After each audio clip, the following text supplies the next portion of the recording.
南投的雨嘛落真大，这个草屯甲民间拢来积水。若这个南投市的千秋里、残饮水、农作物泡水，水阁溢出来大路，看这个雨有偌大才好。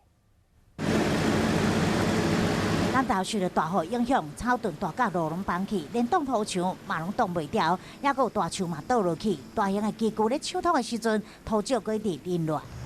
咱过了去。真侪驾驶拢唔知路袂通啊，有在地民众帮忙指引，叫人开别条路。落雨就愈啦，昨前到5点通，拖甲细细，昨暝落大雨，搁地动咧啊，就搁遐你看规山崩安尼。民间真路村嘛小规模的崩山、电线落落来，过拢全落高梅啊。漂亮的山落叶，瞬间化为乌有。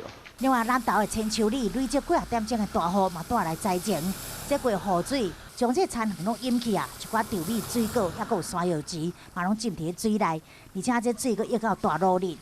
而这水要提去进前呢，民众若是要来这个所在，一定要注意安全。